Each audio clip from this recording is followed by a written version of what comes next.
There's no thrill like discovery.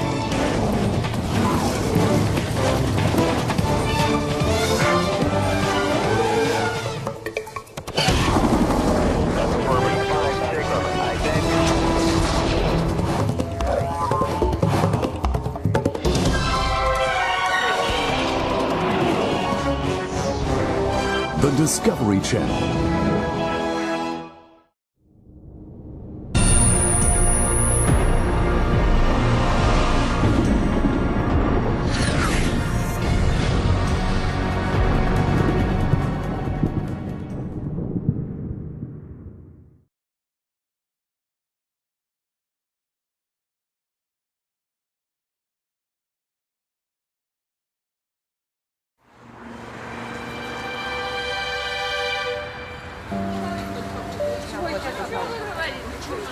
Sexta-feira, 25 de abril de 1986. Um belo dia de primavera para os 43 mil habitantes de Pripyat, na Ucrânia. Um dia que ficará gravado na memória deles para sempre.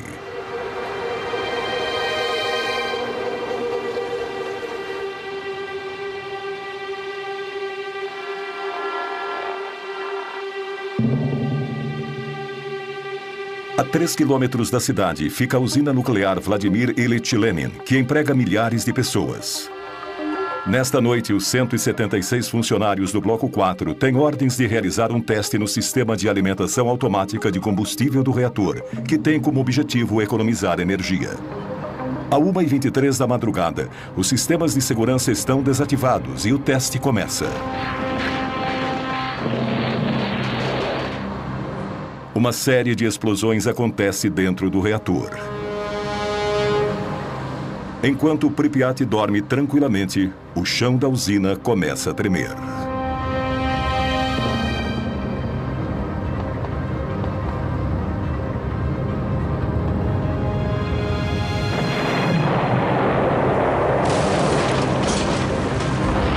A tampa de 1.200 toneladas do reator explode.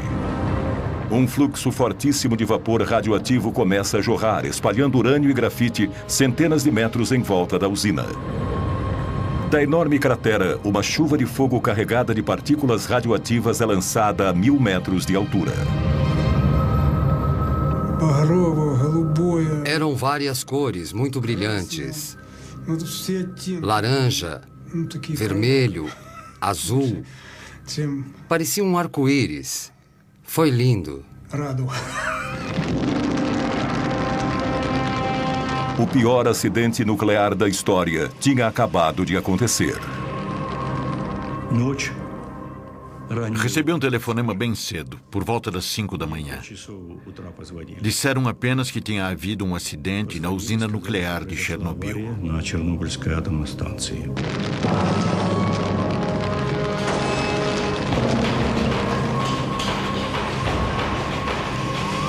Os primeiros bombeiros a chegarem ao local não tinham o equipamento de proteção adequado. Eles despejaram milhares de litros de água sobre aquele estranho incêndio que nada parecia capaz de extinguir. Todos foram expostos a doses letais de radiação.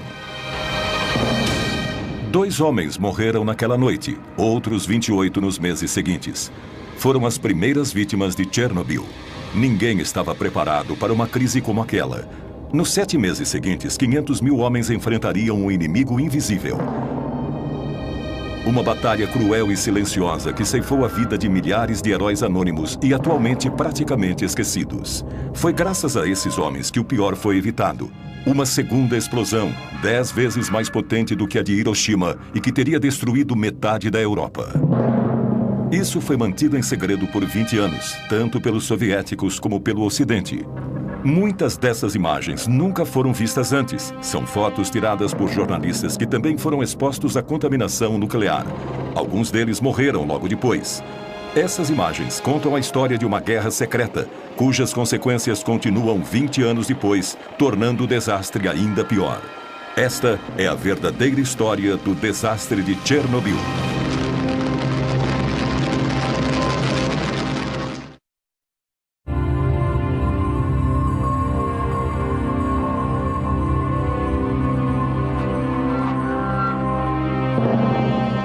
Nas primeiras horas da manhã, as nuvens já tinham sido contaminadas pela coluna radioativa com mais de 1000 metros de altura.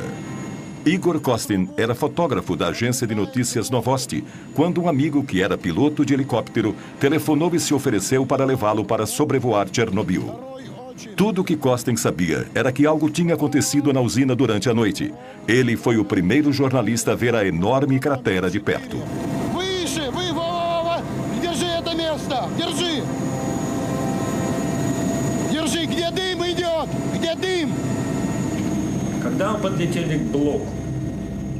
Nós nos aproximamos do bloco 4 e começamos a sobrevoá-lo. Não tínhamos ideia do risco que estávamos correndo. Quando sobrevoamos o bloco, eu abri a janela do helicóptero. Eu não percebi que estava cometendo um grande erro. A fumaça fina e transparente que ele via subindo das ruínas era pura radiação. Kostin foi um dos poucos repórteres que esteve em Chernobyl e conseguiu sobreviver à radiação. Quando abri a janela, não ouvi nenhum ruído. Estávamos bem acima das ruínas do reator. Eu sentia como se estivesse flutuando no espaço, como se estivesse num túmulo. O silêncio era mortal. Eu não ouvia nada, nem mesmo o helicóptero. Nada. Era um buraco negro. O silêncio era sepulcral.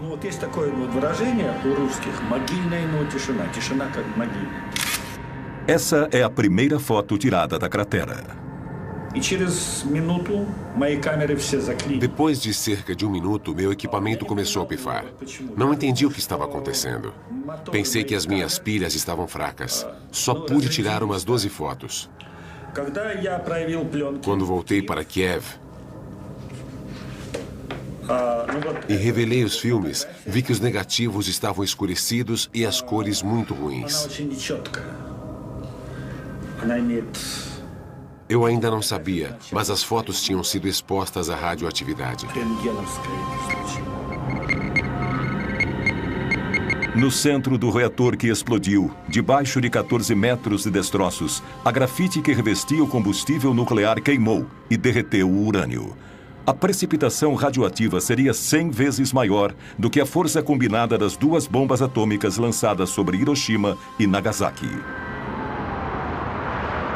No Kremlin, 8 horas depois da explosão, Gorbachev tinha poucas informações sobre a situação. As primeiras informações que eu recebi falavam que havia acontecido um acidente e um incêndio. Não havia nenhuma palavra sobre a explosão. No início disseram que não houve explosões. As consequências dessas informações falsas foram dramáticas. К решению этой проблемы возникшей.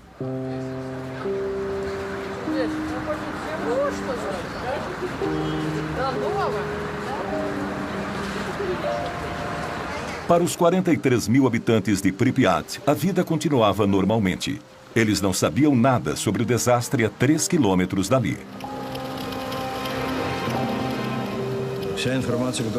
As informações que tínhamos era de que tudo estava em ordem, inclusive o reator. Quando questionei o acadêmico Alexandre, ele me disse que o reator estava em segurança absoluta, que poderia ser montado na Praça Vermelha. Parecia simples como acender uma vela, como ferver água na Praça Vermelha.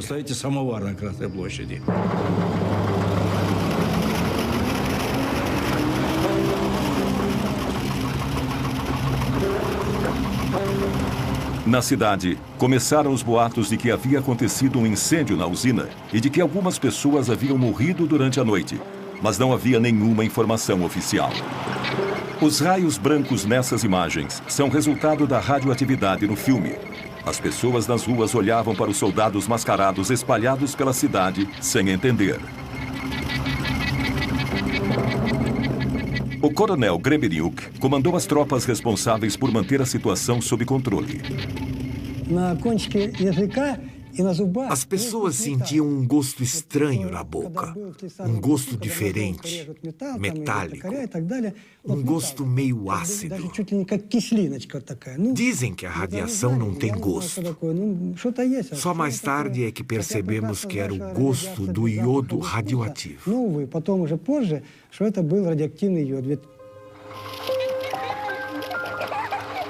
Enquanto as crianças brincavam nas praças, os homens do coronel Grebeniuk faziam as primeiras medições dos níveis de radioatividade. Naquele tempo, a radioatividade era medida em unidades chamadas Rontgens. O nível normal de radiação na atmosfera é de cerca de 12 milionésimos de 1 Rontgen. Em Pripyat, no começo da tarde, o nível era de 200 milésimos de Rontgen, 15 mil vezes mais alto que o normal. Naquela noite, o nível já era 600 mil vezes maior que o normal. Boulevard Lenin, 200. Boulevard Rukavina, 250 milirontgens. E naquela noite, 7 rontgens. Os meus subordinados já estavam começando a achar que as máquinas não estavam funcionando direito. Ou que estavam mentindo para eles. Não sabíamos que o reator ainda estava queimando e que a radiação continuava a se espalhar. Este mapa foi selado com plástico, porque ainda é radioativo.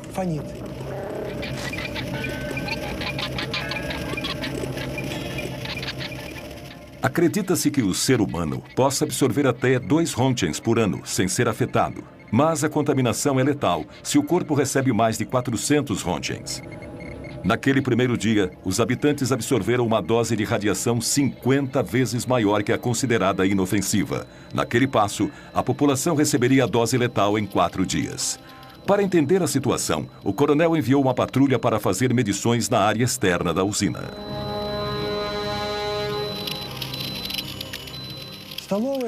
As primeiras medições foram registradas nesse mapa, 2080 rontgens. Fiquei preocupado com meus subordinados. Como podia mandá-los entrar ali? Nesses níveis astronômicos, bastam 15 minutos para que um ser humano absorva uma dose letal de radiação. No Instituto Nuclear, os números causaram choque. Tais níveis de radioatividade nunca tinham sido registrados antes. Às pressas, Gorbachev criou uma comissão com os maiores especialistas em energia nuclear do país, liderada pelo acadêmico Legasov, um físico nuclear de renome internacional.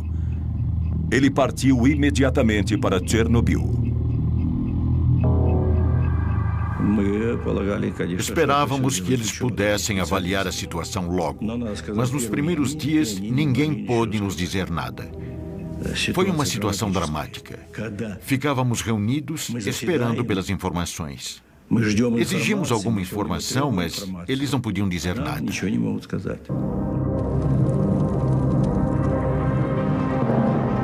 20 horas após a explosão, o nível de radioatividade continuava a subir. Naquela altura, as portas e janelas já deveriam estar seladas e a população deveria estar tomando pílulas de iodo para combater os efeitos da radioatividade, mas nada disso tinha sido feito. Apesar da tensão crescente na cidade, a população ainda não tinha sido informada da situação. Na época, Yulia Marchenko tinha apenas 5 anos. Ela morava em Pripyat com a família. O pai dela trabalhava na usina. Meus pais me levaram para a escola como sempre. Tudo estava absolutamente normal. Meu pai já sabia que tinha havido um acidente, mas nenhuma precaução tinha sido tomada ainda. 30 horas após a explosão, as primeiras medidas de segurança começaram a ser tomadas. Mais de 1000 ônibus chegaram. Às 2 da tarde, o exército anunciou que todos os moradores iriam ser retirados da cidade.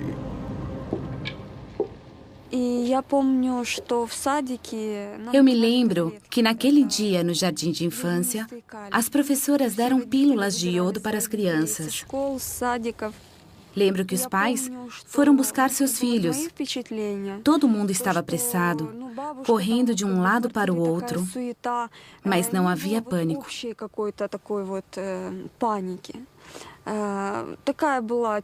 Achávamos que era temporário, que íamos voltar em alguns dias. Para evitar pânico, as autoridades esconderam a gravidade da situação. Os moradores tinham um prazo de 2 horas para pegar suas coisas e aguardar na porta de suas casas. Mandaram todo mundo entrar nos ônibus. Lembro perfeitamente bem de ter que escolher os brinquedos que ia levar. Eu tinha muitas bonecas e queria levar todas, mas não podia. Não podíamos nem levar roupas mais pesadas. As pessoas tiveram que abandonar tudo o que possuíam, deixar toda a vida para trás. Eles nunca mais iriam voltar. Um idoso não quis ir nos ônibus. Ficou para trás. Seu corpo foi encontrado algumas semanas depois. As pessoas não acreditavam no que estava acontecendo. Pensaram que estavam sendo enganadas. Os mais velhos lembravam da ocupação alemã e diziam que em 1941 havia bombas, mas que agora não havia nada. Eles não acreditavam num inimigo invisível, mas não havia tempo para explicações. Meus soldados e eu estávamos apenas cumprindo ordens.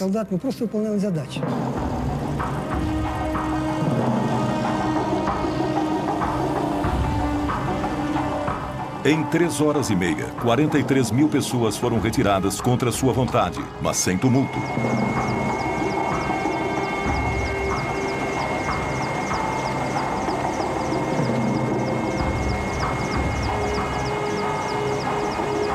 Os ônibus começaram a levar os primeiros refugiados atômicos da Europa.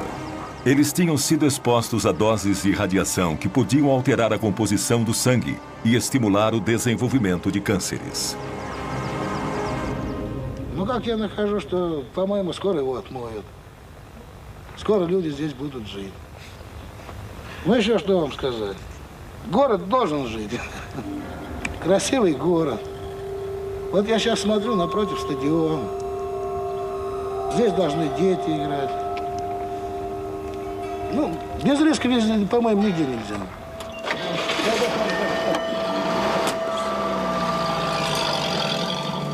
48 horas depois do desastre, as únicas pessoas que ainda estavam na cidade eram os militares e membros da delegação científica, reunidos no hotel Pripyat. Como se ignorassem o perigo, eles comiam, dormiam e trabalhavam ali tranquilamente. Eles eram cientistas, especialistas. Não acredito que eles agiram de maneira irresponsável ou suicida, mas eles subestimaram a gravidade da situação. Os critérios antigos não serviam mais. Já tinha havido outros acidentes nucleares no nosso país e nos Estados Unidos, mas as informações foram mantidas em segredo. Nunca havia acontecido um acidente de tamanha proporção. Eles até achavam que o reator estaria operacional em maio ou junho. Enquanto isso, o vento começou a levar nuvens carregadas de partículas radioativas para o norte. Entre 26 e 27 de abril, elas circularam por mais de 1.000 quilômetros sobre a Rússia, a Bielorrússia e o Báltico. No dia 28, as nuvens chegaram à Suécia, onde o aumento da radioatividade foi detectado perto de uma das usinas nucleares da região. Logo depois, os noticiários da TV alertavam a população. A poeira radioativa de Chernobyl estava caindo sobre Estocolmo. Um esquadrão de caças foi enviado para fazer medições nas nuvens. O nível de radioatividade indicava um grave acidente. 60 horas após o desastre, nenhum comunicado oficial tinha sido enviado para fora da União Soviética. O ministro das Minas e Energia sueco me telefonou na segunda. Eu estava no escritório em Viena e ele me disse que tinham registrado níveis altíssimos de radioatividade nas proximidades da usina nuclear de Forsmark, no leste da Suécia. Eles concluíram que a nuvem tinha vindo de fora. Me perguntaram se eu sabia alguma coisa a respeito e eu disse que não, mas que ia investigar. Entramos então em contato com a Polônia. Apesar de não terem uma usina nuclear, podiam ter tido algum outro tipo de acidente. E, é claro, entramos em contato com os russos. O que havia acontecido? Uma explosão? Nuvens radioativas? Contaminação grave? Foi a Suécia que enviou o alerta para nós.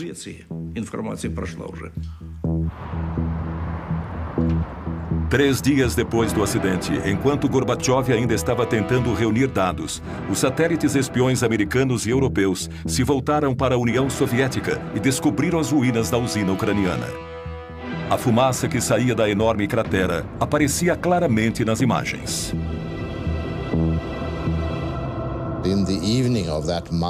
Naquela segunda-feira à noite, no dia 28, recebemos uma mensagem de Peter Petrovsky, chefe da Comissão de Energia Nuclear Russa. Ele nos informou sobre o acidente ao mesmo tempo em que os russos avisavam o resto do mundo. No Politburo, nós decidimos que toda e qualquer informação deveria ser reportada a nós. Por isso, chamei a KGB e ordenei que eles acompanhassem tudo o que estava acontecendo lá e que nos transmitissem todas as conversas dos cientistas. Mandei que enviassem aquelas informações a mim pessoalmente.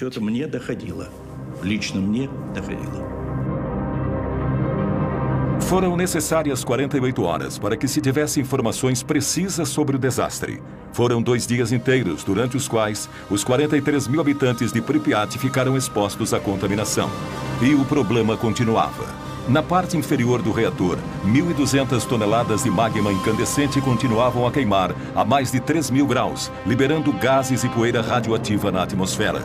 A Europa inteira estava à mercê dos ventos.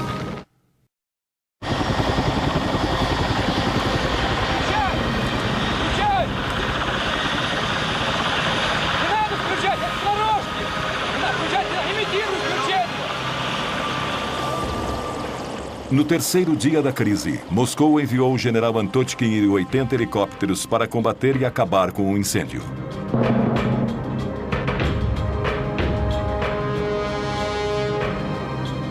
Quando chegou, o general sobrevoou o reator em ruínas a 200 metros de altitude. Por causa do incêndio, a temperatura estava entre 120 e 180 graus, mesmo àquela altitude. O nosso dosímetro, que é um instrumento que mede a radiação, ia só até 500 rotings. A agulha enlouqueceu, quase pulou do painel. Acho que havia pelo menos 1000 rotings a 200 metros. Mesmo àquela altitude, meia hora de exposição poderia ser fatal. A forte corrente de ar quente radioativo que subia do reator não permitia nenhum tipo de aproximação. Eles teriam que improvisar uma forma de cumprir sua missão.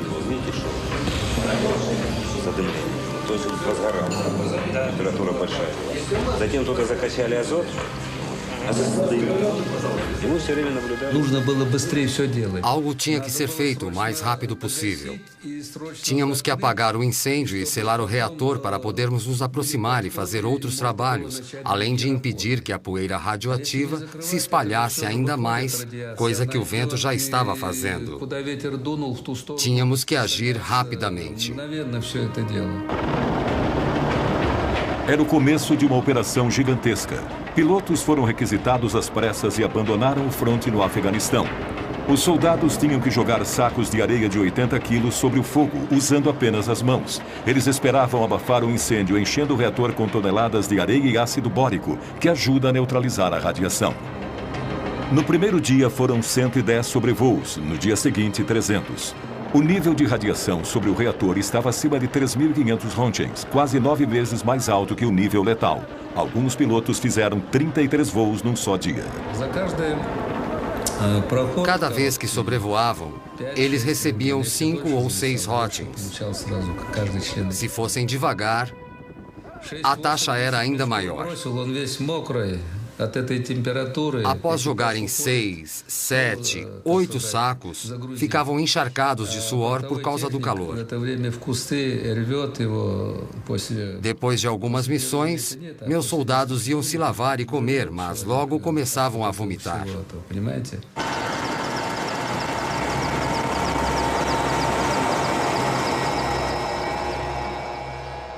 As vítimas foram enviadas para o hospital número 6, em Moscou.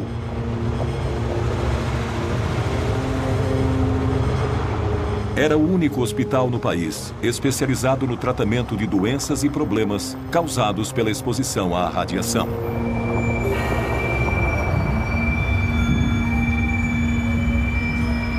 Os sintomas iniciais da exposição à radiação, enjoos, vômitos, náusea e diarreia, são seguidos por um período de latência. Só bem mais tarde, os piores sintomas aparecem, como a deterioração da medula óssea e o aparecimento de queimaduras horríveis, que destroem todos os tecidos. Para nós do hospital era muito difícil ver os pacientes psicologicamente falando. Eles vinham direto do aeroporto e quase todos eram muito jovens.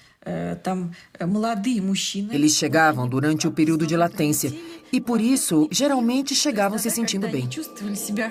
Nós os vestíamos todos iguais, com o mesmo tipo de pijama. Eles chegavam brincando, mas nós já sabíamos que muitos deles iam morrer. 27 morreram bem depressa.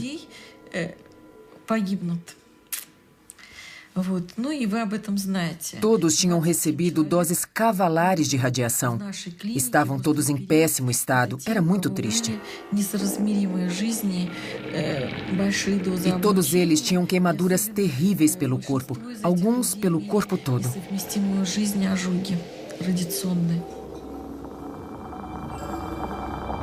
Durante 15 anos, as autoridades reconheceram apenas esses primeiros casos como vítimas de Chernobyl.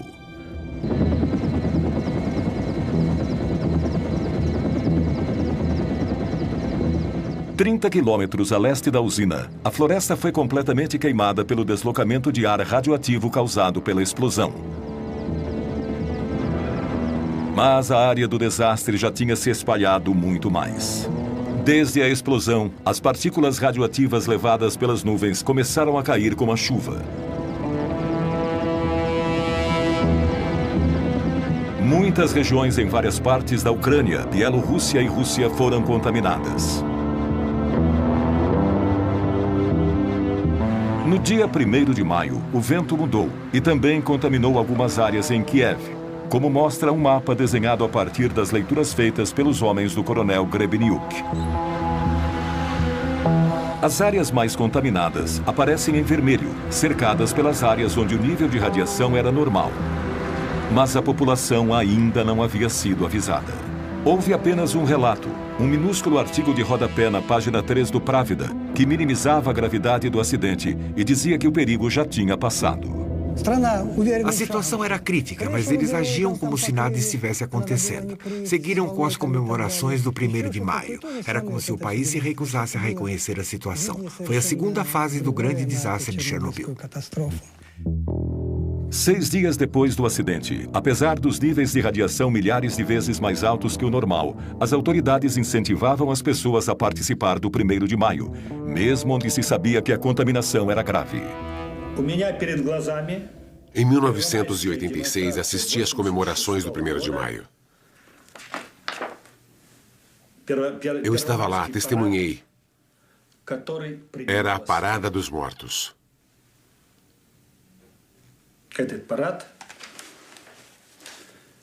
E as mortes seriam terríveis.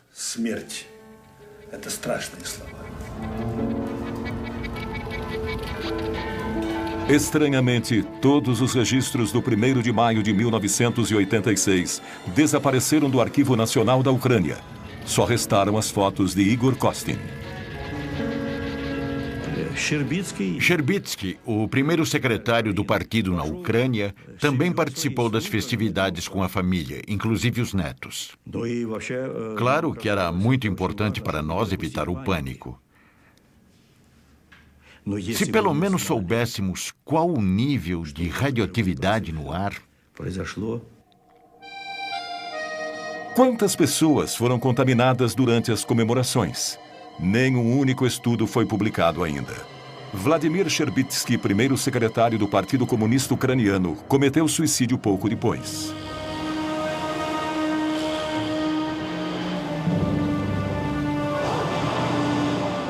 Uma semana após a explosão, o êxodo continuava.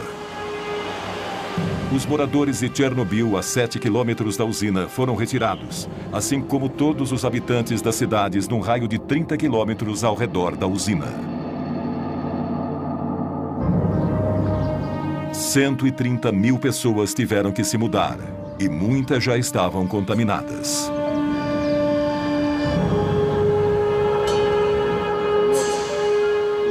Uma área de 300 mil hectares na Ucrânia e Bielorrússia foi abruptamente evacuada e isolada do resto do mundo.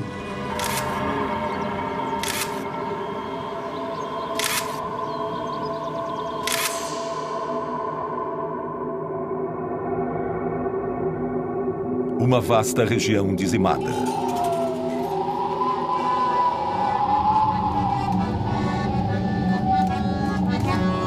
Toda uma cultura arrancada de sua terra natal. Em poucos dias, um mundo inteiro foi destruído por um inimigo invisível.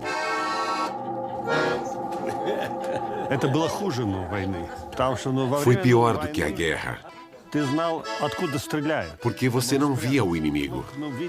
Na guerra, você vê os canhões, as metralhadoras, os tanques. Aqui não se via nada. A radiação estava por toda parte. Ela atravessava as pessoas. Ela ataca e só depois você começa a sentir seus efeitos. Às vezes, anos mais tarde. É assustador.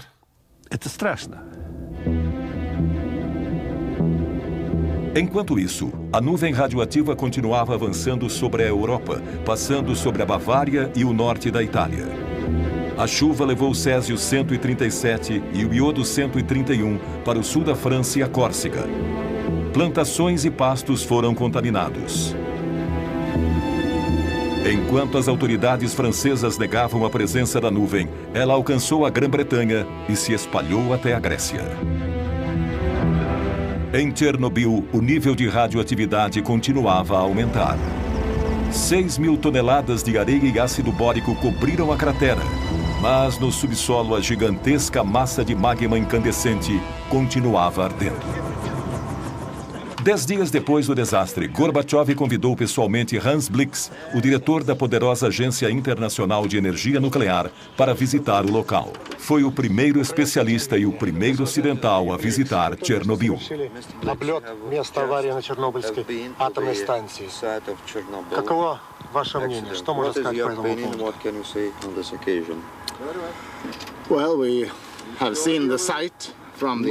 Nós sobrevoamos o local e vimos que havia fumaça saindo dos escombros da usina. Falou-se sobre o risco de uma segunda explosão. Falaram sobre isso quando estávamos em Moscou. Um amigo nosso, parente de um dos especialistas, ligou para ele e disse que havia rumores de que um segundo reator poderia explodir também.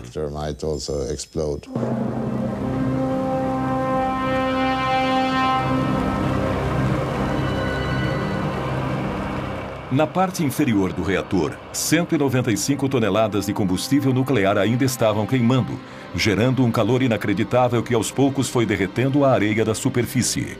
As rachaduras logo começaram a aparecer.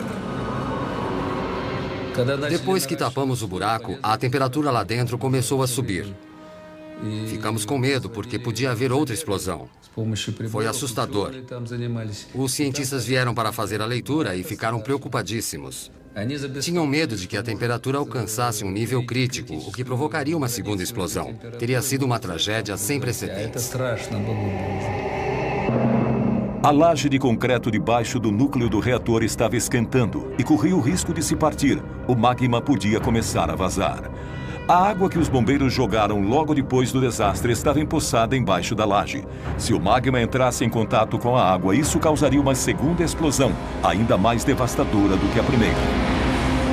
Os maiores especialistas do país foram chamados para ajudar. Vassili Nesterenko era um deles. Na época, ele trabalhava com mísseis intercontinentais soviéticos. Se o calor fizesse com que a laje de concreto trincasse, bastaria que 1.400 quilos da mistura de urânio e grafite entrassem em contato com a água para detonar uma segunda explosão.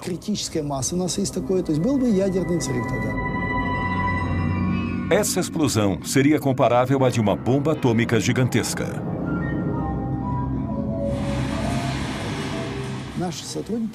Nossos especialistas avaliaram os dados e concluíram que a explosão teria uma força de 3 a 5 megatons. Minsk, a 320 quilômetros de Chernobyl, desapareceria do mapa e a Europa ficaria inabitável. Precisávamos parar o processo. Se ele continuasse, teria sido uma catástrofe nuclear. Teria sido um desastre sem precedentes.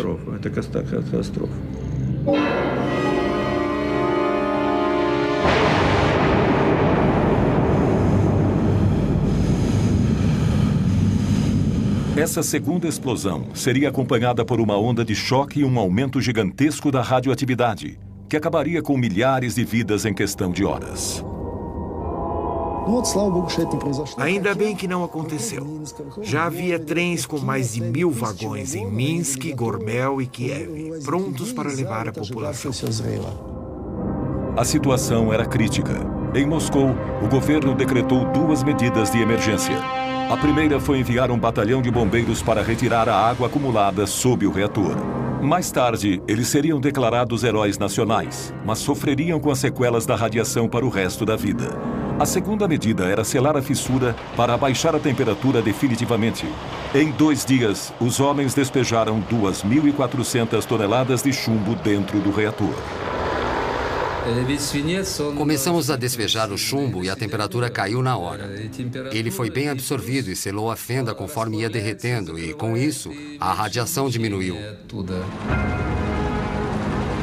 Só que parte desse chumbo derreteu em contato com o fogo, evaporou e ficou na atmosfera. 20 anos depois, ainda há sinais de chumbo nos doentes de Chernobyl. Hoje há muitas críticas, mas naquela situação não havia nada melhor a fazer. Todas as pessoas, civis ou militares, oficiais ou não, trabalharam sem descanso. Eu participei desse primeiro estágio e posso dizer que não havia escolha. Tinha de ser feito. Foi por heroísmo.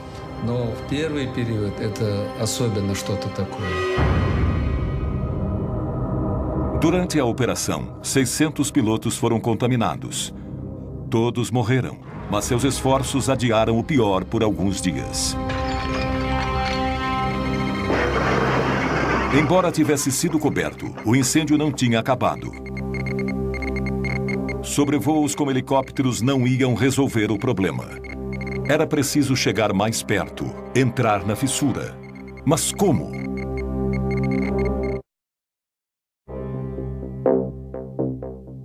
Diante da ameaça de uma segunda explosão, as medidas de emergência continuaram. A planta da usina revelou que era possível chegar à zona ativa através dos túneis de cabos e canos feitos de concreto. Uma delegação de técnicos do Instituto Kurchov se aventurou no labirinto. Era uma tarefa difícil, já que parte dos túneis tinha sido destruída pela explosão.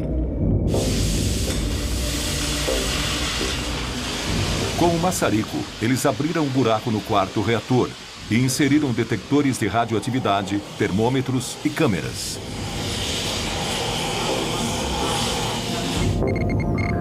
O resultado foi aterrador. Os níveis de radiação eram astronômicos e o que eles mais temiam se confirmou. O magma quente tinha trincado a laje de concreto, vazado para uma área inferior vazia e agora ameaçava se infiltrar ainda mais. O risco de haver uma explosão era de 5%, 10%. Drenamos a água debaixo do reator, mas era preciso fazer mais. Tínhamos que pôr alguma coisa embaixo do reator para impedir que o magma se infiltrasse. Alguma coisa que o impedisse de vazar. Nada impedia que o magma se infiltrasse ainda mais no subsolo arenoso. Abaixo do reator havia um enorme sistema aquífero que abastecia o país inteiro.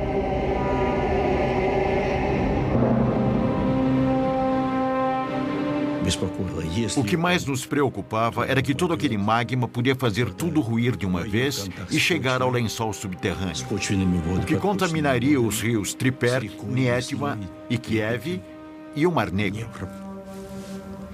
E era imperativo encontrar uma solução. Cogitou-se uma nova operação, mas que causaria mais mortes. No dia 12 de maio de 1986, 17 dias depois da primeira explosão, os mineiros de Tula, a 1000 quilômetros de Chernobyl, receberam a visita do vice-ministro de Minas e Energia.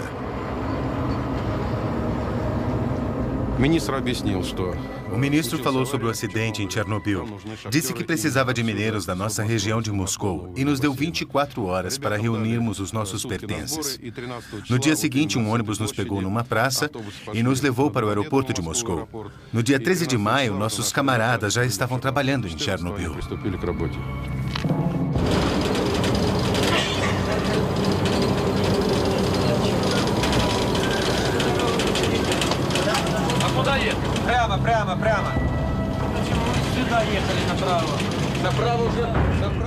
A missão deles era chegar ao reator pelo único caminho possível, o subterrâneo.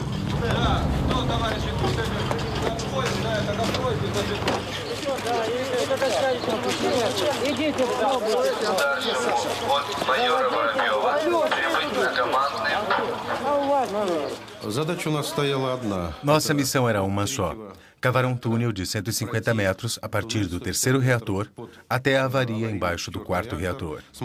Depois, tínhamos que construir embaixo do quarto reator um túnel de 30 metros de comprimento por 30 metros de largura para depois instalar o dispositivo para resfriá-lo.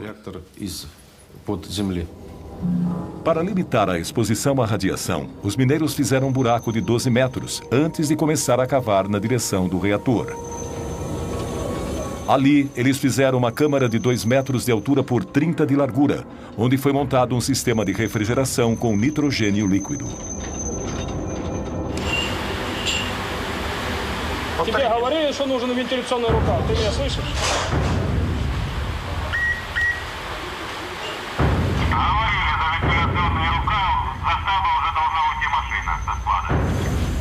Em um mês, 10 mil mineiros da Rússia e da Ucrânia desceram ao túnel. Todos tinham entre 20 e 30 anos. Lá dentro não havia ventilação e por isso a temperatura chegava a 50 graus. A radioatividade era de no mínimo 1 Rontgen por hora. Trabalhamos sem nenhum equipamento de proteção. Não dava para usar máscaras porque o filtro ficava úmido em questão de minutos. Todo mundo trabalhava sem nada, até sem camisa. Bebíamos água direto das garrafas abertas, o que era péssimo porque estávamos ingerindo partículas radioativas junto com a água. Um dos nossos camaradas engoliu um grão de areia altamente radioativo e morreu. Como a gente ia saber o que cada um inalava ou ingeria? O mais difícil era a falta de oxigênio. E o calor insuportável. Era absurdamente quente.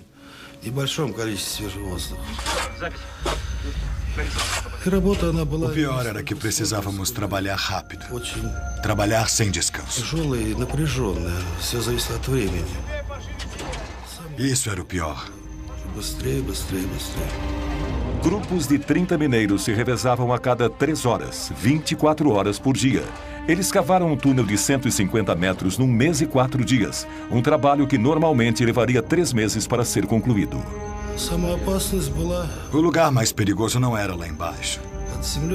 Não havia muita radiação embaixo do reator. Mas assim que subíamos, tínhamos que correr, e rápido. A radioatividade na entrada do túnel era 300 vezes mais alta. Nenhum único mineiro foi poupado da exposição. E nenhum foi informado da gravidade do perigo que estava correndo.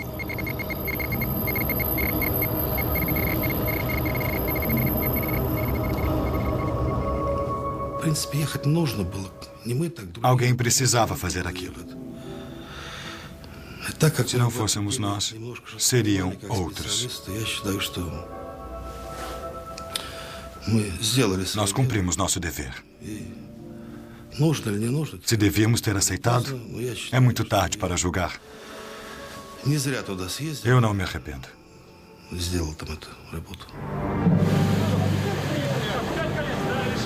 Os mineiros cumpriram a missão, mas o sistema de refrigeração nunca chegou a ser montado.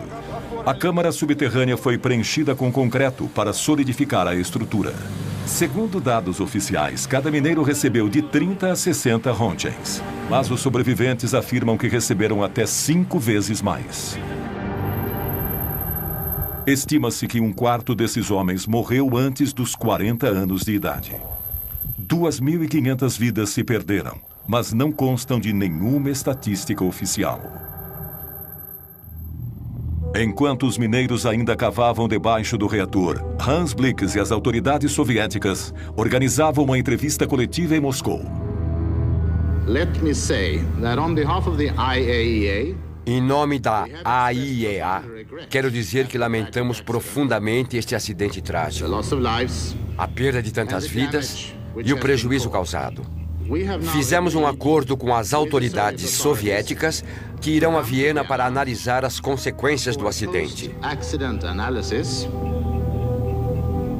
Perante 500 jornalistas do mundo todo, Blix anunciou uma conferência internacional em Viena, onde os soviéticos forneceriam todas as informações sobre o desastre.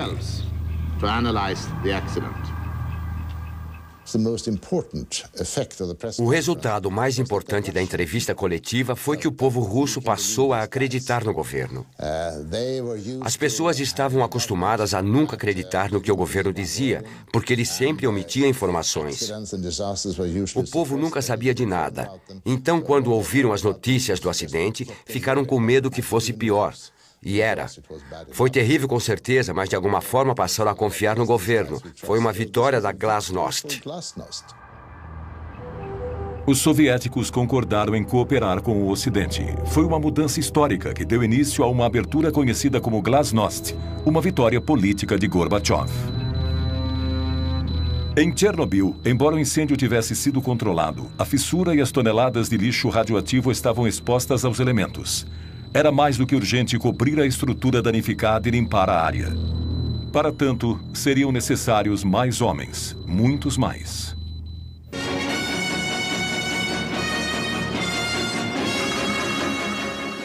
Добрый вечер, товарищи. 18 dias após o desastre, Gorbachev falou ao povo soviético. Авария на Чернобыльской атомной электростанции. Она больно затронула советских людей, взволновала международную общественность. Мы впервые реально столкнулись с такой грозной силой, какой является ядерная энергия, вышедшая из-под контроля.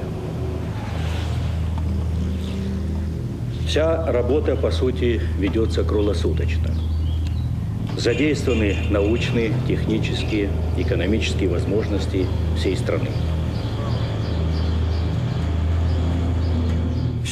O país todo foi mobilizado. Nada de formalidades burocráticas. Se alguém tinha o que precisávamos, pegávamos. A preocupação com os custos ficou para depois. Pegávamos tudo de que precisávamos. Era uma situação de emergência. O general Nikolai Tarakhanov comandou as tropas terrestres. Em apenas um ano, 100 mil soldados e oficiais passaram por Chernobyl. Eram todos reservistas.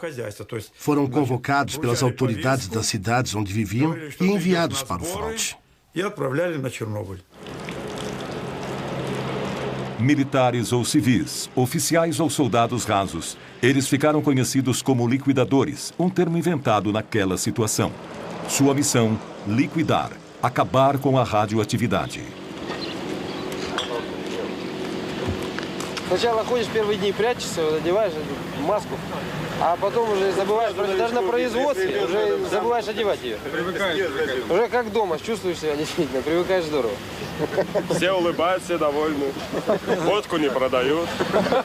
Вообще в Москве такой слух был, что на Чернобыль приезжает, водителям каждый день дают 150 грамм этого. Я с женой разговаривал, 150, и рассказываю, говорю, в столовую заходишь 150, выходишь 150. Она, ты хоть закусывай там.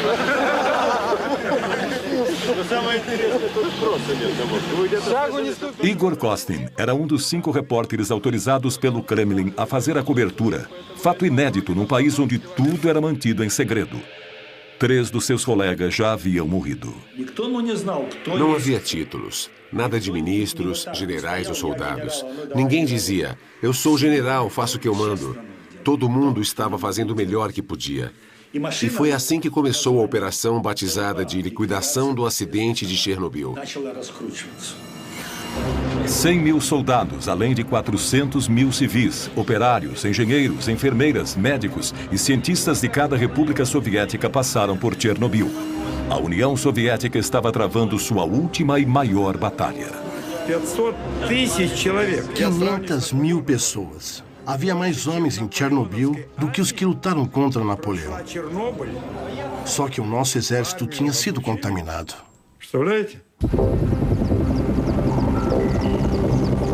Do céu, os helicópteros despejavam toneladas de um líquido grudento, uma mistura que aglutinava e colava a poeira radioativa no chão.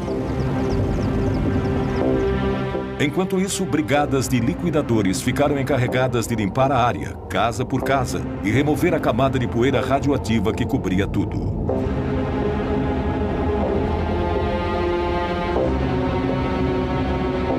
Создавались специальные бригады охотников. Havia esquadrões especiais de caçadores. Eles usavam rifles e patrulhavam o interior e as florestas, matando cães e gatos.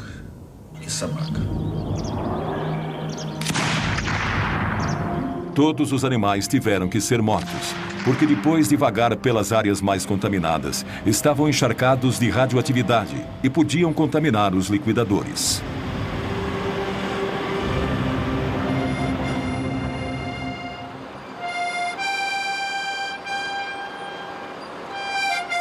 As últimas vilas onde ainda havia habitantes foram evacuadas. As casas foram demolidas uma a uma e enterradas. À noite, os caminhões, as máquinas e os homens estavam cobertos de poeira radioativa.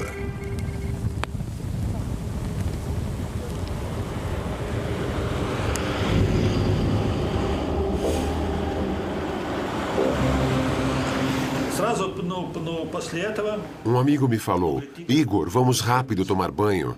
E lá fomos nós. Nos esfregamos um ao outro durante uma meia hora, com uma bucha grossa e um sabão bem forte, bem concentrado. Nos lavamos bem, a cabeça, o corpo inteiro, várias vezes, até cansar. Depois disso, colocamos roupas limpas e fomos comer. E comemos muito bem. Isso era necessário num trabalho como aquele.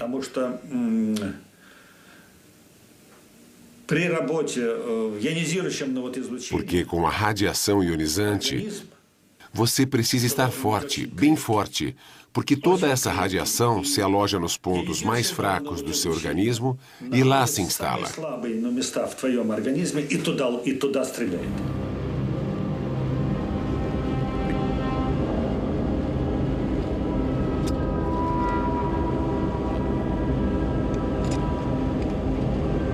Em volta da usina, teve início uma operação colossal, que funcionava 7 dias por semana, sem um minuto de descanso. 300 mil metros cúbicos de solo contaminado foram retirados, levados para valas enormes e cobertos com concreto.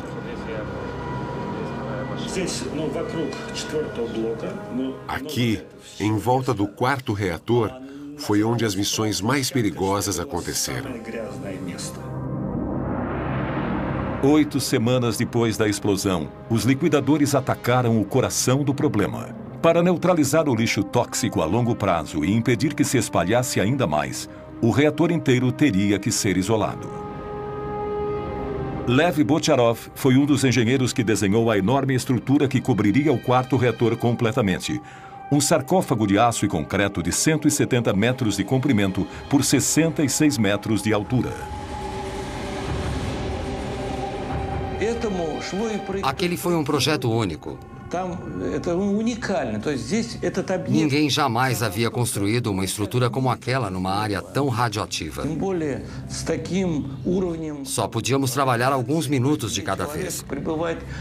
Um projeto como esse nunca havia sido feito.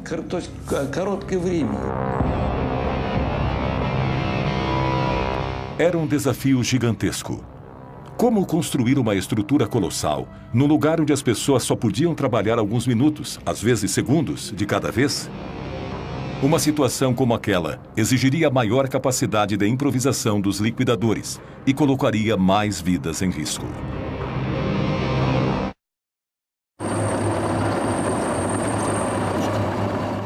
Doze semanas se passaram desde a primeira explosão no bloco 4 da usina nuclear de Chernobyl. Para impedir que a contaminação se alastrasse, o ataque final foi lançado.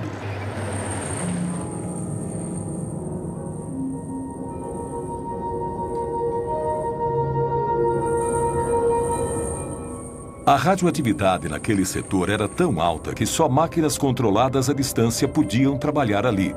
Só que alguém tinha que levar essas máquinas até o local. Os trabalhadores só podiam ficar ali alguns minutos. Caso contrário, receberiam uma dose letal de radiação. Cada segundo aumentava o risco de vida. Esse era um dos veículos blindados. Parece primitivo, mas nós mesmos tivemos que construir. Tivemos que forrar inteiramente as cabines com chumbo para proteger os soldados da radiação da melhor maneira possível. Да, ну, тоже помогало.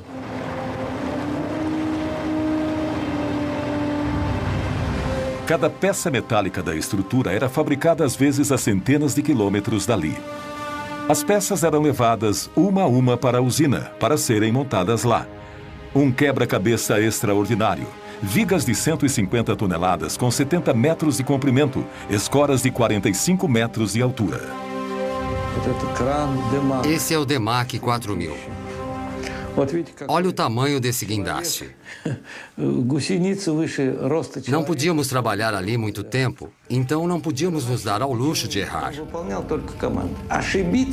Um mínimo erro de cálculo e teria sido impossível montar tudo.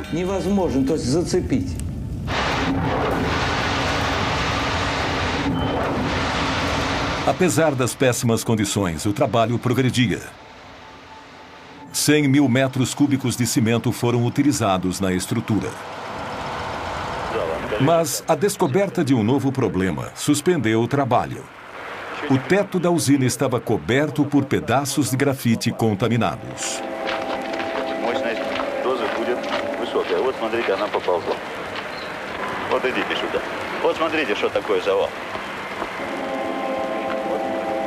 Здесь, в том месте, где мы стоим, сейчас 10 рентген. Это будет примерно 1000. Вот около вот этого колпака примерно 200. Все, пойдемте. На сегодня хватит нам. Выходим, пойдемте. И ты тоже выходи оттуда. Eram blocos de grafite que cobriam as barras de urânio e voaram durante a explosão. Um único pedaço emite radiação suficiente para matar um homem em menos de 1 hora. Era essencial se livrar deles antes de continuar com a construção.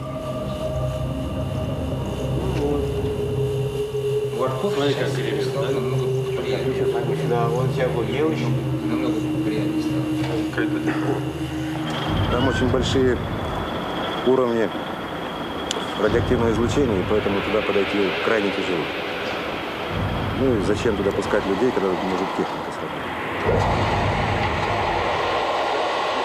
A solução foi levar robôs até o telhado para jogar os destroços radioativos lá de cima. 60 metros abaixo, outros robôs juntavam os detritos e os enterravam em valas. Mas depois de alguns dias, a radioatividade ambiente começou a afetar até as máquinas. Os circuitos eletrônicos não aguentaram. Entraram em colapso e pararam de funcionar. Uma das máquinas quase se jogou de cima do telhado. Как вы собираетесь его разворачивать? Он же поперек висит.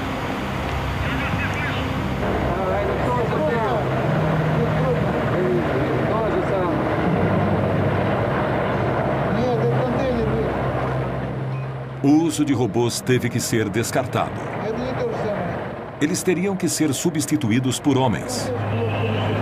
E, naquela época, os soldados russos começaram a ser chamados de biorobôs.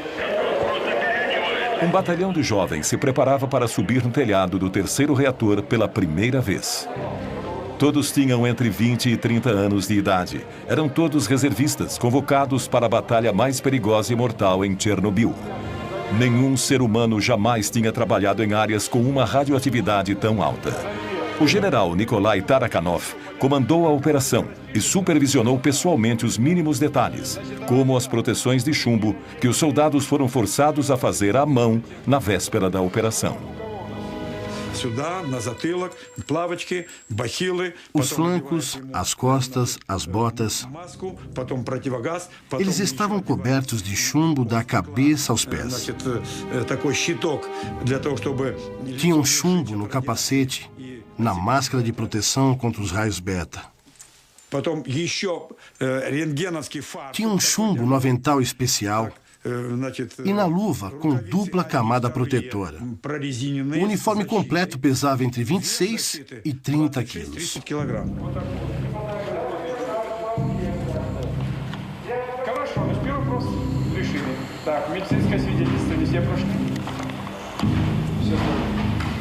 Подождите, это ответ, значит, не по существу. Анализ крови, правильно? Значит, я себе, товарищи, говорю, мы проводили 2 дня назад эксперимент с научным центром. Офицеры ходили туда вместе со мной. Понятно? Значит, страшного, конечно, ничего там нет. Это ясно. Сегодня состоялось решение и правительственных. Они тоже идут туда же? И многие так, но некоторые не стремились. É claro que havia pessoas que não queriam ir, mas não tinham escolha. Eram reservistas, tinham que ir. А вот лично мое мнение было, надо было ехать и отдать свой долг.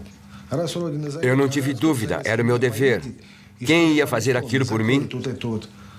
Аварию моими руками, моей работой, чтобы он... Quem ia limpar os destroços do desastre e impedir a radioatividade de se espalhar pelo mundo?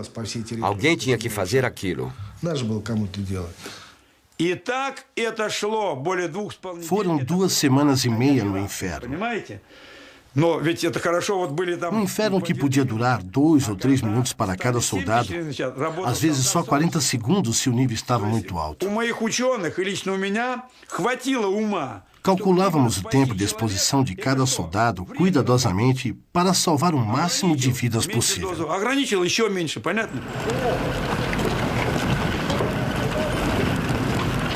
Quando a sirene tocava, um grupo de 8 soldados ia para o telhado junto com um oficial. A missão era bem simples: juntar os destroços radioativos o mais rápido possível e jogar tudo para baixo.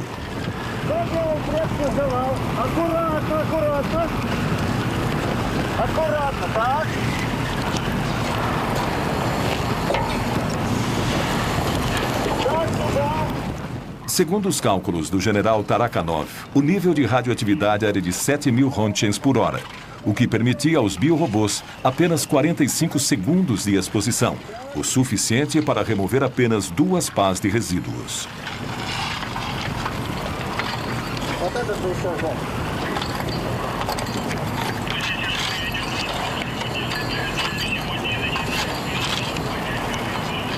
каждого была своя маленькая долика. Это как обычно, как вот в любое дело. Parecíamos formigas. Assim que os primeiros terminavam a tarefa, eram substituídos imediatamente por outros. Todo mundo trabalhava, por menos tempo que fosse. Foi assim, juntos, que combatemos a radioatividade. Durante 10 dias, grupos de biorobôs ficavam no telhado por 10 minutos. Segundo os militares, 3.500 pessoas participaram da limpeza. Algumas, como Igor Kosten e Konstantin Fedotov, subiram ao telhado 5 vezes.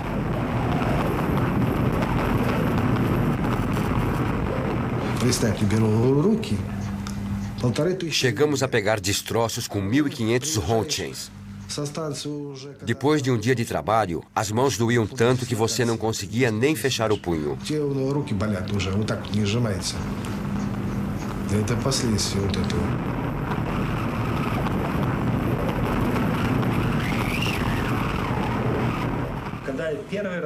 Na primeira vez que eu subi ao telhado, fui invadido por um sentimento místico. Era como estar num outro planeta. Estava tudo coberto de lixo radioativo. Minhas mãos tremiam. Eu não sabia em que mundo estava. Comecei a tirar fotos.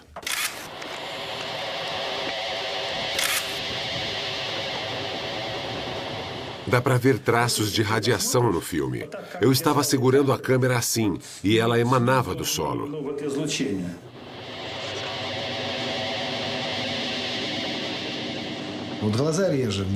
Os olhos começavam a arder e você ficava com um gosto metálico na boca. Quando você sentia essas duas coisas, sabia que tinha recebido uma dose alta demais. Eu não conseguia sentir os dentes. A minha boca estava com gosto de chumbo.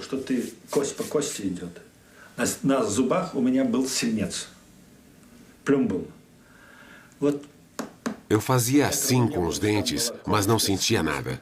Eu até batia os dentes. Estava tudo coberto de chumbo. Até hoje, 20 anos depois, ainda sinto aquele gosto de chumbo na boca.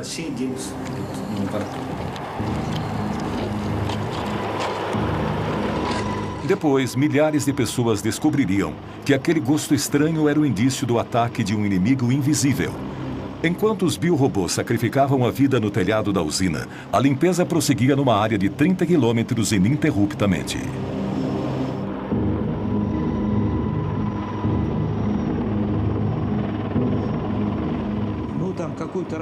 O trabalho que normalmente um homem levaria 1 hora para fazer, aqui em Chernobyl, era feito por 60 pessoas.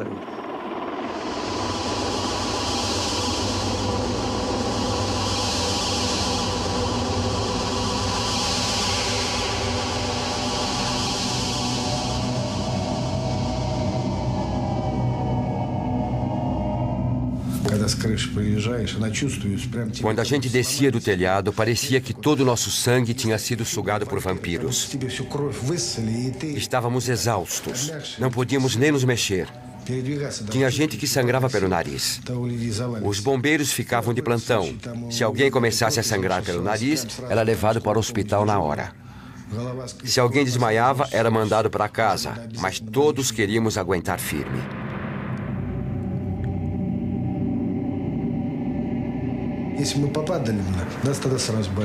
Na época, éramos jovens e fortes. Ficamos doentes. Perdemos tudo.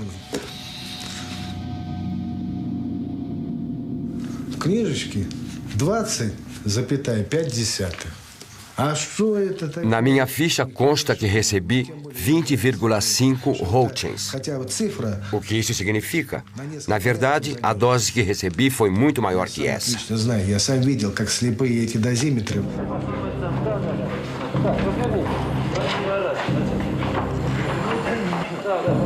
Позвольте мне от оперативной группы Министерства обороны СССР вручить вам почетный грамоту.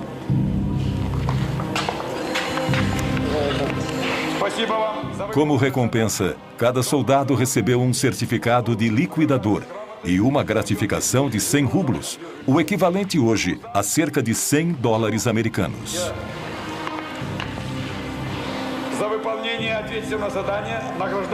Eles arriscaram a vida, mas conseguiram reduzir o nível de radiação em apenas 35%. Quando mandaram aquelas pessoas para o telhado, não sabíamos qual era o nível de radiação. Hoje sabemos que estava entre 10 e 12 mil rontgens por hora. Nesse nível, ninguém deveria estar lá.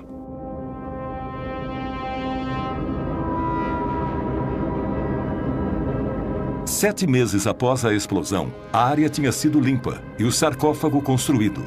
500 mil pessoas, entre civis e militares, participaram da operação.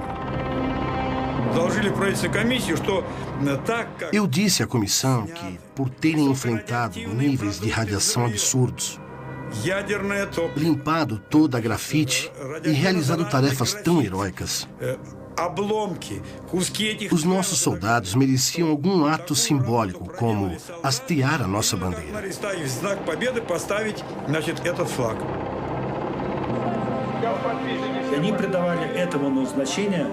Hastear a nossa bandeira ali foi como hasteá-la no Reichstag, quando o Exército Vermelho conquistou o fascismo. Para aqueles soldados, a bandeira era um símbolo do triunfo sobre a radioatividade.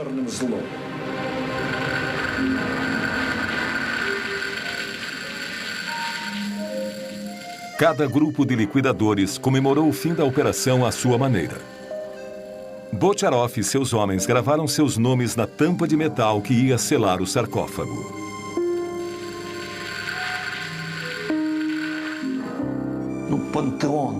O sarcófago é um panteão. Um túmulo. Um mausoléu. Nosso segundo mausoléu.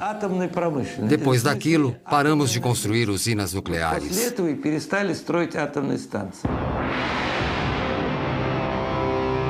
Foi uma vitória amarga. O país nunca se recuperaria.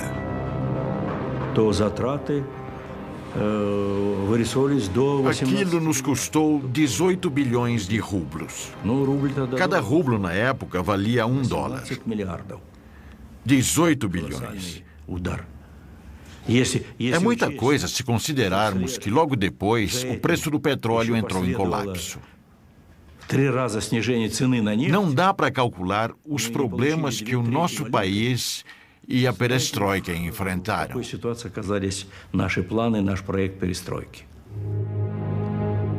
A primeira nevasca começou a cair sobre Chernobyl. Para as autoridades, era uma prova de que o sarcófago estava lacrado, pelo menos pelos próximos 30 anos, segundo a previsão.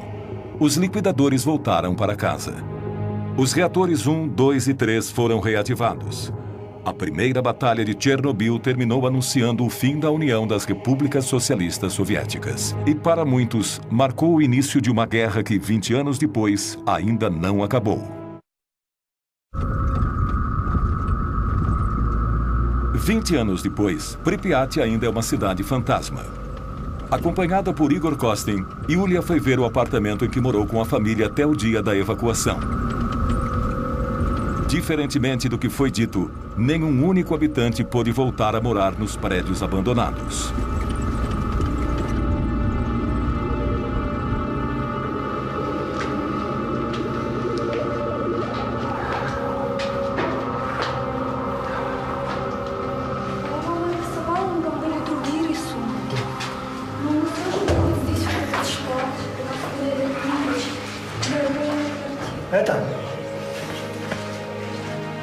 Потрогай стену, раз ты пришла к себе домой.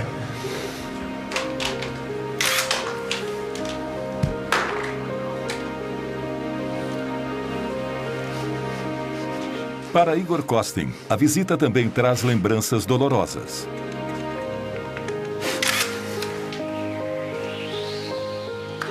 Ele foi exposto à radiação durante os 7 meses em que cobriu a operação. Desde então, tem que ficar hospitalizado mais de 2 meses todos os anos. Новую энергию в завтрашний день.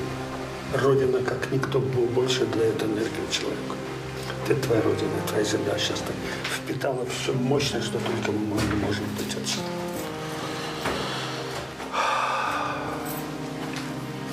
У меня такое ощущение, что я здесь была всю жизнь.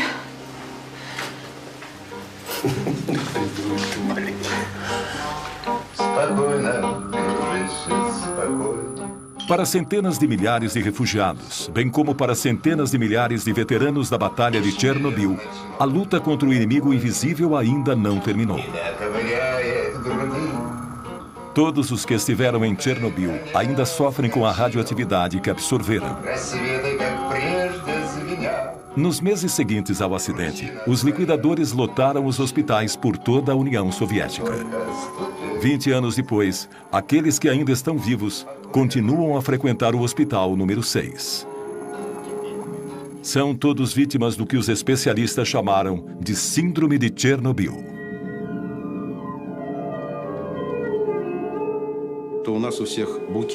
Os sintomas são muitos: coração, estômago, fígado, rins, sistema nervoso.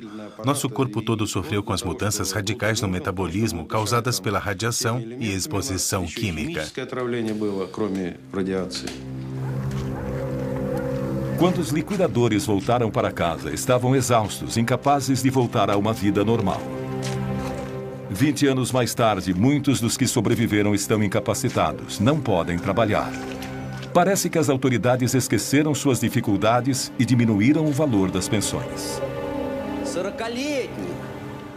Os veteranos da guerra do Afeganistão ainda estão vivos, enquanto nós morremos aos poucos. Escrevi um poema sobre isso. Estou cheio de tristeza, nostalgia e angústia. É como uma bala na têmpora que nada pode deter. E a mãe reza em segredo para que Deus poupe a vida do seu filho. Esses homens não tinham nem 30 anos quando foram convocados para lutar contra o átomo. Hoje nem completaram 50 anos, mas têm as limitações de pessoas mais velhas. Segundo o exército, dos 500 mil liquidadores de Chernobyl, 20 mil já morreram. 200 mil estão oficialmente incapacitados. Você não sabe quanto tempo vai viver ou que doença vai acabar matando você. Não sabe quais os efeitos que isso terá nos seus filhos, se é que vai poder ter filhos. Só o que sabemos é que esse inimigo invisível está nos devorando por dentro, como um verme. Para nós, a guerra continua e aos poucos estamos deixando este mundo. Apesar de tudo isso, depois de 2 décadas, apenas 59 mortes foram oficialmente atribuídas ao acidente de Chernobyl. Nenhum único estudo foi feito com os 130 mil refugiados da região. Nenhum único dado estatístico levantado sobre o estado dos 500 mil liquidadores. Nenhum número sobre a população que continua a morar perto de Chernobyl e das áreas contaminadas. Essas pessoas nunca souberam o nível de radiação que receberam. 6-0, да? Це вже підвищується. Вчора була 5 і 7, а сьогодні вже 6-0. Степень це одинаково може бути. Да? Плюс-мінус. Плюс-мінус. Це не таке страшне. Слухайте, до скількох страшне? До скількох? Ну, кажіть правду. До скількох страшне? До скількох? До 20. Uma representante do Soviete Supremo descobriu que as reais consequências do acidente foram encobertas quando a União Soviética se dissolveu em 1991. Aproveitando o momento de anarquia em que o país se encontrava, ela conseguiu pôr as mãos em cópias de vários documentos secretos.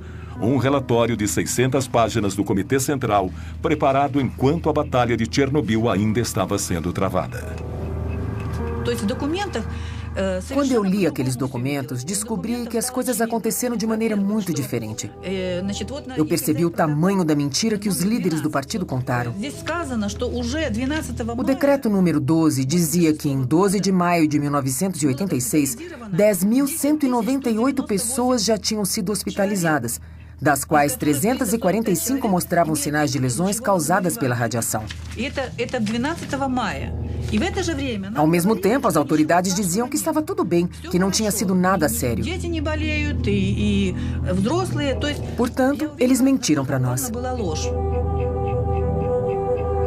De acordo com Alla, outra passagem revela que as autoridades mudaram os padrões arbitrariamente, multiplicando por 5 aquela que era considerada a dose aceitável de radiação para o corpo humano. Quando eles aumentaram os parâmetros, muitas pessoas ficaram milagrosamente curadas. Elas recebiam alta do hospital e eram mandadas para casa. Foi um ato criminoso. A tendência de manipular números não aconteceu apenas entre os soviéticos. No final de agosto de 1986, a primeira conferência internacional relacionada a Chernobyl aconteceu a portas fechadas e foi presidida por Hans Blix. Nenhum jornalista ou observador foi admitido no anfiteatro. A delegação russa era presidida por Lagasov, responsável pela comissão governamental durante a Batalha de Chernobyl. Quando nós o encarregamos de preparar o relatório, dissemos que ele devia contar tudo. Ele produziu um relatório rico em detalhes que deixou todo mundo em estado de choque. Lagasov falou durante 3 horas. Seu relatório concluiu que nas décadas futuras haveria cerca de 40 mil mortes causadas por câncer como consequência do acidente. O mundo ocidental recusou-se a aceitar essa estimativa, e isso gerou uma discussão inflamada entre o Ocidente e o Oriente.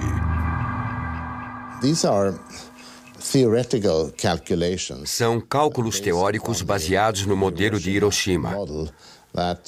O efeito a longo prazo da exposição a um determinado tipo de radioatividade mata uma quantidade X de pessoas. Então, multiplica-se por 10. Presume-se que seja por 10. Esse foi o cálculo. Não é um número exato, não é empírico.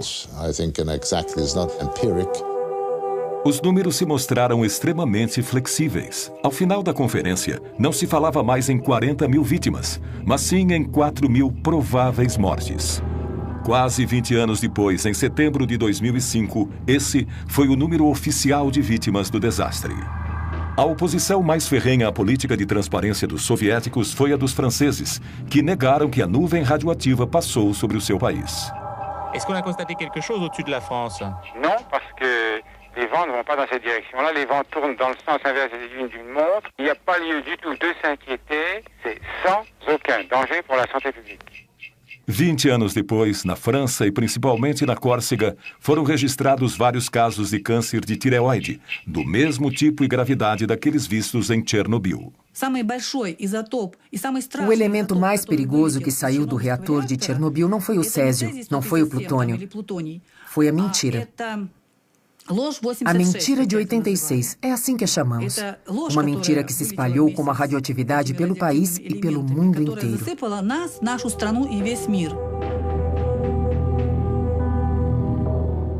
Em 27 de abril de 1988, no segundo aniversário do desastre, Lagasov, que tinha trabalhado tanto para revelar a verdade, decidiu pôr fim à sua vida.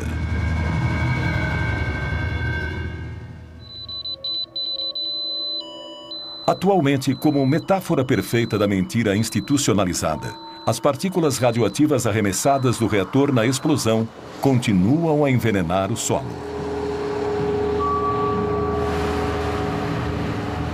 20 anos após o acidente, a região de Chernobyl continua inabitável.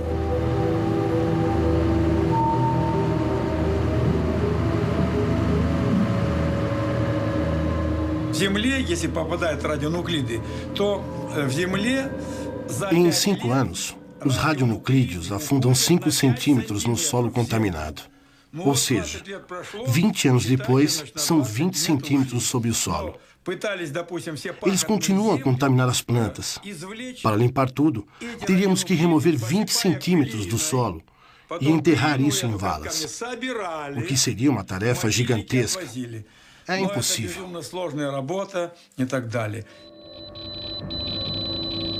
Atualmente, 8 milhões de pessoas vivem em áreas contaminadas na Ucrânia, Rússia e principalmente na Bielorrússia.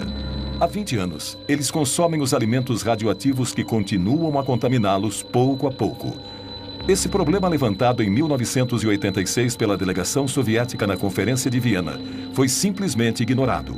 Ainda assim, 1.152 crianças foram tratadas de câncer de tireoide entre 1986 e 2002 num centro especializado em Minsk. Quantos outros casos existiriam em outras cidades? Nenhuma estatística mundial foi trazida a público.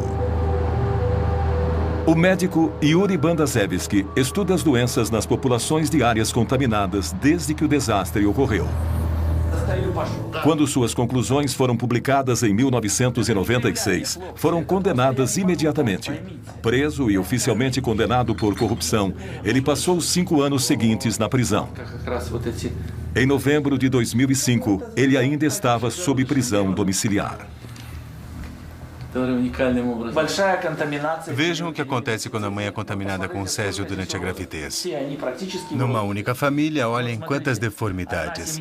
Sem cabeça, ausência de olhos, crânios deformados. Esses são embriões de hamsters alimentados com grama contaminada da região de Gormel.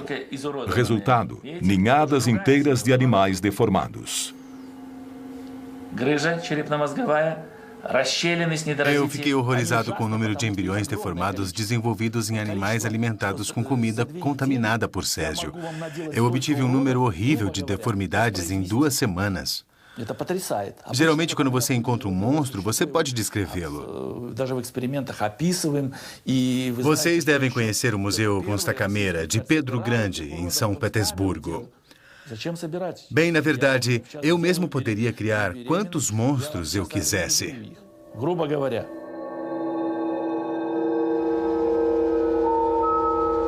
Nunca houve nenhum estudo oficial de mutações genéticas decorrentes do acidente em Chernobyl.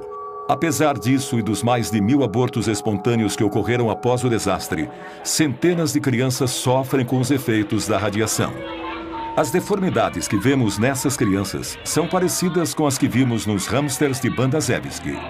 Na Bielorrússia, 300 mil crianças atualmente sofrem as consequências da contaminação. A IGCO, Cruz Verde Internacional, fundada por Gorbachev depois que ele deixou o governo em 1991, abriu centros de tratamento e apoio às vítimas de Chernobyl. Eles também organizam acampamentos terapêuticos com o objetivo de ensinar as novas gerações das áreas contaminadas a conviver com a radioatividade, como aqui, medindo o nível de contaminação do alimento. Por quantos anos isso vai continuar? 800 anos? 800 anos. Até o segundo Jesus Cristo nascer? Até ele voltar? Sim, Chernobyl teve um papel importante para nós todos. E é claro que temos que continuar pesquisando, que continuar investindo. Temos que reforçar os laços de cooperação com outros países e criar centros científicos internacionais para descobrir novas fontes de energia mais seguras. Isso é essencial. Eu não desejo que ninguém, seja amigo ou inimigo, passe por uma tragédia como essa.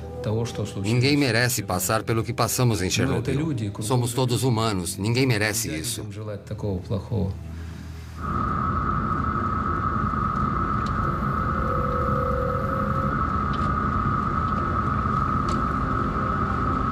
Bem no meio da região, a 10 quilômetros da usina nuclear e escondida na floresta, está Chernobyl 2. Há 20 anos, ninguém podia se aproximar desse enorme radar militar. O olho secreto de Moscou à procura de mísseis americanos. O fato de ter sido desativado após a explosão condiz com o que o acidente de Chernobyl parecia prenunciar. O uso de armas é uma coisa terrível. Usar armas nucleares é muito pior. Chernobyl foi um acidente com um único reator, um acidente limitado, cujas consequências ainda enfrentamos. Houve 2 bombas, Hiroshima e Nagasaki. As consequências dessas bombas também são sentidas até hoje.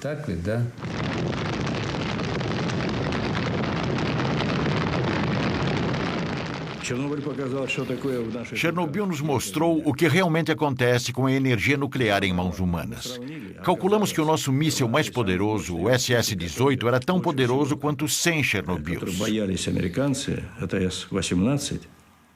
O SS-18 era a ogiva que os americanos mais temiam.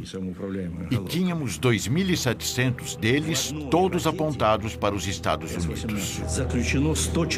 2.700. Imagine a destruição que eles causariam.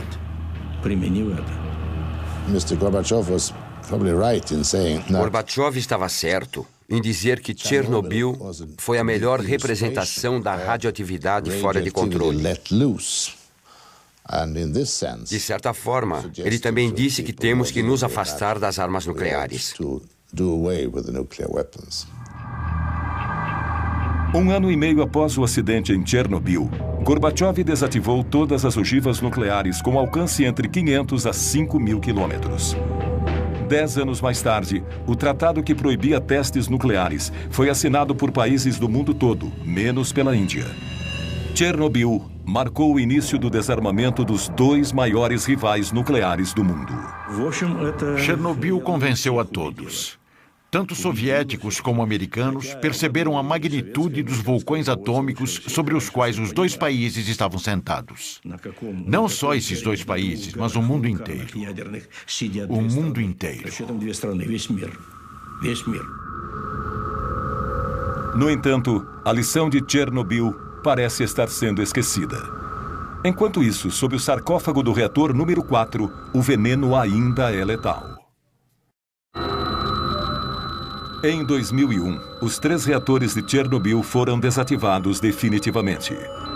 Mas 20 anos depois da explosão, os ponteiros do dosímetro ainda ficam malucos na base do sarcófago. Os níveis de radioatividade 100 vezes acima do normal contaminam os arredores da usina. A estrutura está enfraquecida pela chuva e pela erosão. Desde sua construção, 3.000 liquidadores têm vigiado na tentativa de evitar danos. Construímos o sarcófago para durar 30 anos. Achávamos que 30 anos depois da explosão, poderíamos construir um novo sarcófago sem ter que retirar os moradores. 20 anos se passaram e nada foi feito ainda. Ele tem que ser substituído, mas a Ucrânia não tem dinheiro para isso. Nós também não. Um novo sarcófago está sendo construído, mas sua montagem já está 10 anos atrasada.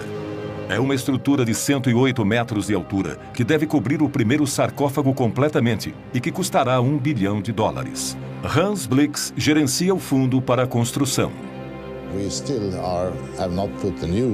Ainda não terminamos de construir o sarcófago novo, que estará pronto em alguns anos.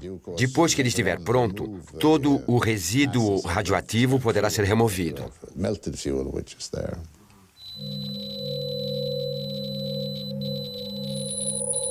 O magma frio que está dentro do reator, a 14 metros de profundidade, ainda é uma ameaça terrível. E assim continuará por muito tempo.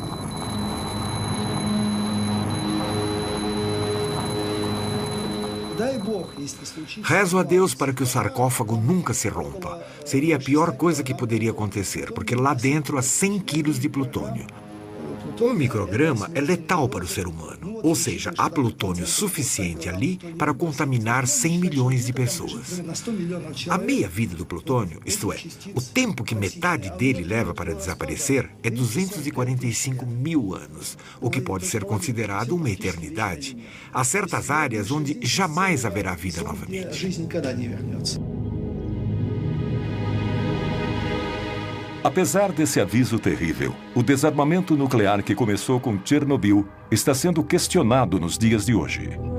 Se o desenvolvimento nuclear para uso civil promete trazer soluções para problemas como combustíveis fósseis e aquecimento global, esse cenário nos lembra que essa é uma opção com sérias consequências, que requer o maior cuidado e informações exatas sobre os riscos que apresenta. Chernobyl também nos lembra que se temos que conviver com a radioatividade e os perigos inevitáveis que ela traz, precisamos poupar as gerações futuras dos riscos de um apocalipse nuclear.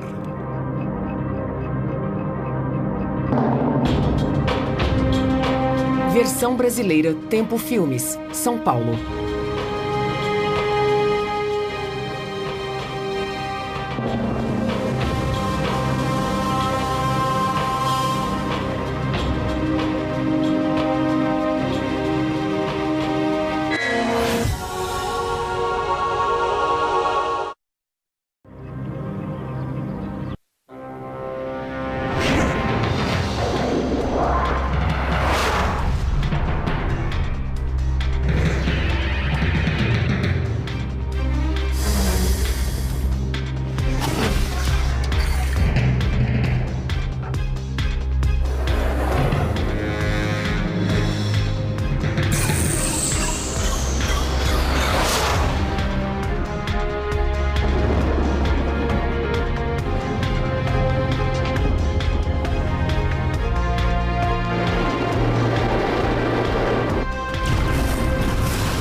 Viagem ao centro da Terra.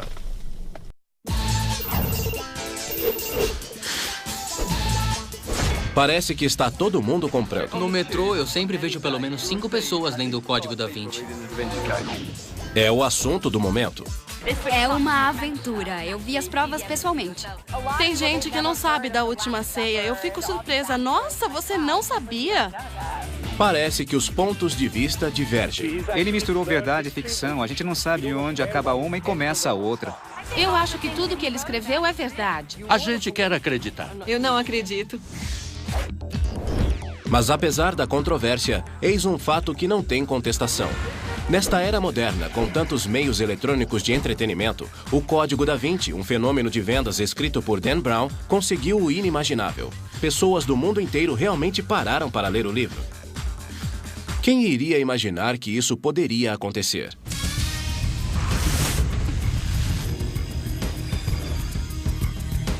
Da Vinci decodificado.